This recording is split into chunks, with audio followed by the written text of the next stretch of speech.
ontem à noite eu vi esse vídeo e me deu muita dor. E eu quero trazer algo para vocês hoje. Venham a mim todos os que estão cansados e sobrecarregados, e eu darei descanso a vocês. Tomem sobre vocês o meu jugo e aprenda de mim, pois sou manso e humilde de coração, e vocês encontrarão descanso para suas almas, pois o meu jugo é suave, o meu fardo é leve. Portanto, eu digo, não se preocupe com a sua própria vida, quanto ao que comer ou beber, nem com o seu próprio corpo, quanto ao que vestir. Não é a vida mais importante que a comida, e o corpo mais importante que a roupa? Observe as aves do céu. Não semeiam, nem colhem, nem armazenam em seus celeiros. Contudo, o Pai Celestial as alimenta. Não tem vocês muito mais valores do que elas? Quem de vocês, por mais que se preocupe, pode acrescentar uma hora que seja a sua vida? Por que vocês se preocupam com roupas? Vejam como crescem os lírios do campo. Eles não trabalham nem tecem. Contudo, eu digo que nem Salomão, em todo o seu esplendor, vestiu-se como um deles. Se Deus veste assim as ervas do campo, que hoje existe e amanhã é lançada ao fogo, não vestirá muito mais a vocês, homens de pequena fé? Portanto, não se preocupem dizendo que vamos comer, ou que vamos beber, ou que vamos vestir, pois os pagãos é que correm atrás dessas coisas, mas o Pai Celestial sabe que vocês precisam dela. Busque, pois, em primeiro lugar o reino de Deus e sua justiça, e todas essas coisas serão acrescentadas. Portanto, não se preocupe com o amanhã, pois o amanhã trará as suas próprias preocupações. Basta a cada dia o seu mal. Nessas duas passagens já é claro como podemos agir diante de qualquer dor, de qualquer sofrimento, se entregando a Jesus e tendo fé, porque a fé nos tira dessa dor, a fé nos faz viver no reino, a fé nos faz ver além das nossas preocupações. Eu falei um pouco sobre isso no vídeo anterior, mas aqui eu queria trazer essas passagens e falar também sobre o quanto nós, cristãos, cometemos um erro de dizer que viver com Cristo é difícil. E diante de uma pessoa que não é cristã, diante de uma pessoa que está buscando socorro, o quanto isso pode ser uma pedra, sabe? Uma pedra de tropeço na vida dessa pessoa. Às vezes Deus nos dá a oportunidade de conversar, e às vezes a pessoa desabafa com a gente, e a gente, por estar vivendo uma vida de percepções de que ser cristão é difícil, se submeter a Deus é difícil, a gente acaba transferindo isso, porque não tem como. A nossa boca fala do que o nosso coração está cheio. E para você que não é cristão e está assistindo esse vídeo, Deus, Ele tem algo bem maior para você. Não estou dizendo em prosperidade, mas estou dizendo em alívio para sua alma, em alívio para você. Às vezes eu não consigo colocar em palavras o que Deus fez na minha vida e o que Deus está fazendo na minha vida. Mas diante das coisas que hoje eu vivo, eu sei que eu tenho liberdade hoje. Eu já estive em situações de muita dor. Tenta falar isso sem chorar. Eu me emociono não porque é algo que me causa dor ainda, mas eu vejo a misericórdia e o cuidado de Deus. E eu sei que foi um milagre. Eu já me encontrei em muitas situações de dores, e uma específica eu pensei em fazer isso que a pessoa fala no vídeo, né? Foi uma dor que eu considerava que era o fim. E eu não sei te explicar, mas Deus me livrou disso.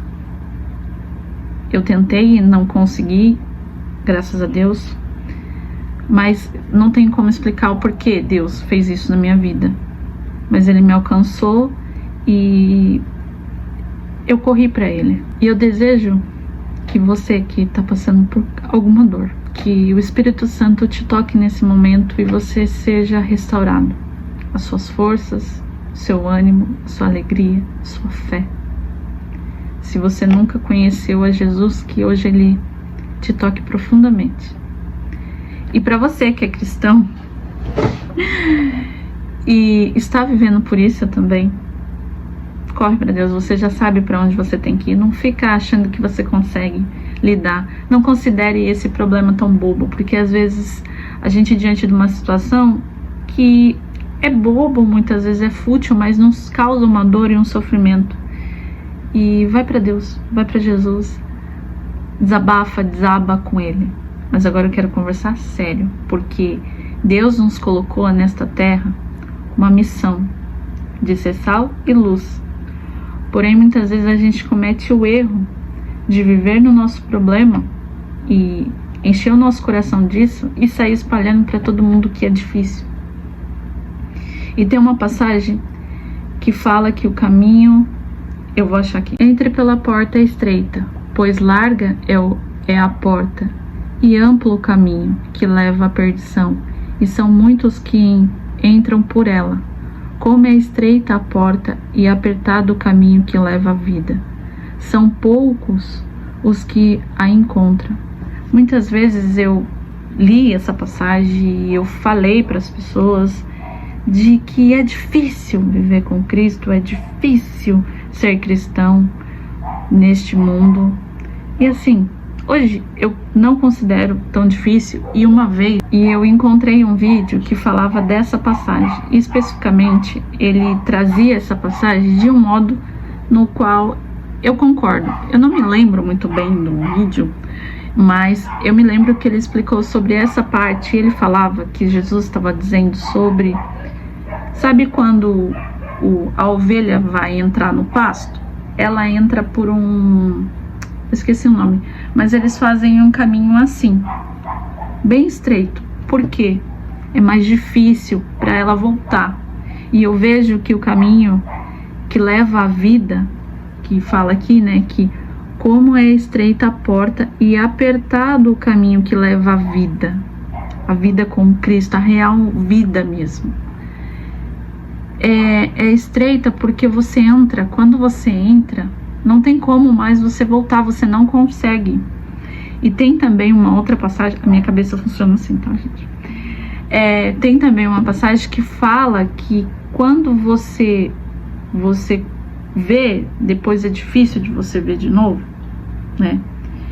E diz também, tem uma passagem que diz que quando você peca, é como se você estivesse comendo o seu vômito novamente.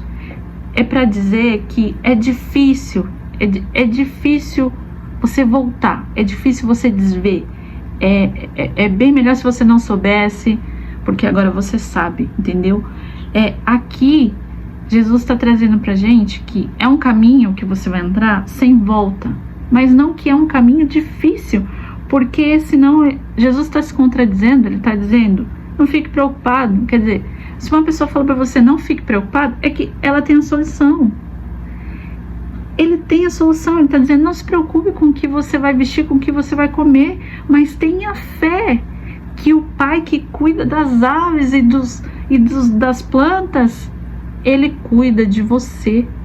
Quer dizer, você é menos importante que as aves e que as plantas? Não, diante de Deus não. Mas tenha que fé. Quer dizer, tenha fé. Não fique carregando isso que está pesado. Divide, porque o meu jugo é leve, o meu fardo é leve.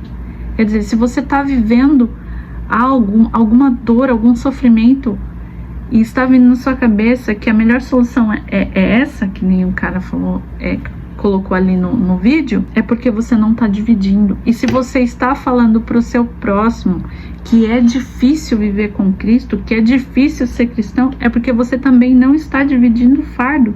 Quer dizer que você está se preocupando com o futuro e reclamando do passado e vivendo essa agonia de alma, porque você não está dividindo, porque você não entendeu que você tem que viver por fé. Porque aqui está claro que Jesus falou homens de pequena fé.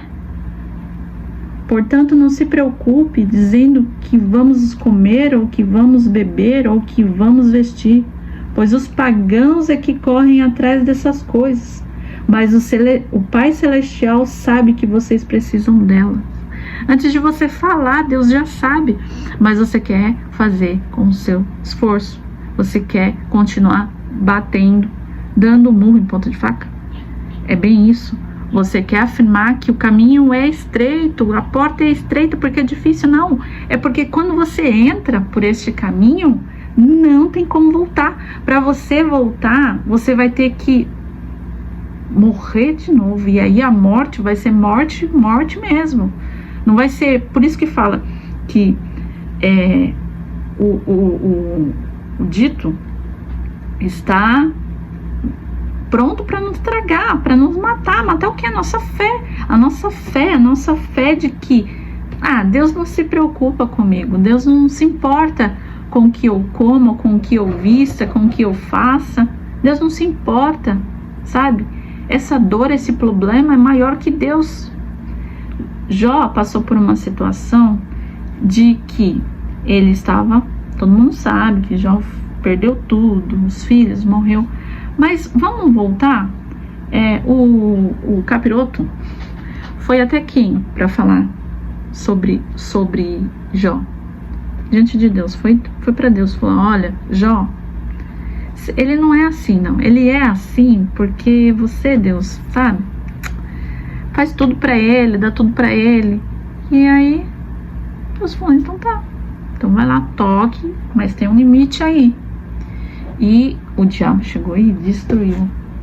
Mas tem uma parte que Jó, ele fica em extrema agonia. E ele fala: maldito foi o ventre que me carregou. Maldito o dia que eu nasci. Por que quando eu nasci tinha leite nos seios da minha mãe para me mamar? Por que eu não morri? Né? Melhor seria um aborto do que eu ter vindo na vida, né? E Deus aparece para ele e fala: aonde você estava quando eu firmei a terra, quando eu fiz o mundo? Aonde você estava? E ele faz 70 indagação para Jó sobre aonde você estava quando eu fiz isso, 70, para ele ficar claro, para ficar claro na mente dele que aquela situação diante de Deus que criou todas as coisas era pouco, era nada, sabe? E voltando agora mais um pouco, porque minha mente funciona assim quando eu tô falando das coisas de Deus, voltando para Abraão. Por isso que a gente vê que Abraão é o pai da fé, porque ele leva Isaac até o monte lá. Eu creio que ele tinha convicção que se ele matasse, chegasse a fazer tal crueldade, tal coisa, Deus iria ressuscitar. Ele tinha uma visão de fé além do que a gente pode imaginar, além do que a gente vive hoje. Poucas coisas hoje nos preocupam, nos estressa, nos tira do sério, poucas, né? E Deus está dizendo, Jesus vem dizendo, não se preocupe. Deus para Jó mostrou, e ele mostra para você, pega lá as 70 indagações que Jesus fez para Jó e lê cada uma. Ele fala que ele criou lá um bicho que eu não lembro o nome, porque para ele aquilo ali era brinquedo. Então não caia na mentira do diabo que tá aí na sua cabeça falando que essa situação é horrível, terrível, não tem volta, esse pecado vai te consumir pro resto da vida, porque não, é mentira. Jesus te libertou. E você que sai por aí dizendo que viver com Jesus é difícil, é que você tá vivendo errado. Não estou acusando, mas estou te alertando. Examina de novo a Bíblia, examina de novo a palavra de Deus, e você vai ver. Se você está considerando difícil, é porque você está vivendo errado. É difícil porque você quer ter o controle, você quer fazer as coisas acontecer, você quer mudar as pessoas, você não está sendo guiado pelo Espírito Santo. Quando permitimos viver pelo Espírito, viver para Deus, é outra coisa. A vida é leve, é sem preocupação, é pela fé. Agora, se você está achando difícil, porque você não está vivendo pela fé, porque você está querendo fazer as coisas pelo seu esforço, resumindo, porque você não tem fé, porque se você tiver fé, você vai crer que o Espírito Santo vai fazer todas as coisas, você vai crer na promessa que Deus tem, porque tem milhares, esses dias eu vi que tem 8.000 promessas na Bíblia. Você sabe de alguma? Se você crê, você e sua casa será salvo. Se você crê, você vai dizer: eu e minha casa serviremos ao Senhor. Nossa, mas meu filho tá assim, minha filha tá assim. E a fé, filha? Viva pela fé. Tá pesado, tá preocupada. Vai lá, chora diante de Deus, se humilha diante de Deus, jejua, sabe? Mas vai pra Deus. Para de querer ficar vivendo pelo seu esforço, achar que você vai ficar falando, que você vai ficar fazendo, e as coisas vão acontecer pela sua força. Não vai. As coisas... Tem um testemunho que eu vou trazer mais pra frente, mas não agora, que aconteceu sem meu esforço. Sabe o que eu fiz? Eu sempre orei por esta pessoa, mas eu achava que eu tinha que fazer. Quando eu comecei a usar a minha fé, minha pequena fé, de orar todos os dias, de entregar todos os dias, de me desgastar em Deus quando eu estava preocupada, Deus começou a fazer as coisas acontecer. E eu tenho certeza, não porque é pela minha força, mas pelo Deus que eu creio, pelo único Deus, pelo Deus eterno, pelo Deus que criou todas as coisas, pelo Deus de Abraão, de Jacó, de Isaac, pelo meu Deus, que muitas coisas vão acontecer ainda, e muitos testemunhos eu vou trazer, e muitas coisas vão acontecer. Não porque eu mereço, não porque hoje eu tenho fé, porque foi dado por Deus, porque eu me permito ser direcionada pelo Espírito Santo, porque eu creio na autoridade de filha que Deus me deu, mas muita coisa precisa ser arrancada primeiro. Então, é isso que eu vim trazer para vocês hoje. Como sempre, vou deixar alguns versículos aqui embaixo, e espero que vocês estejam gostando, e compartilha. E é isso. Um beijo e até a próxima.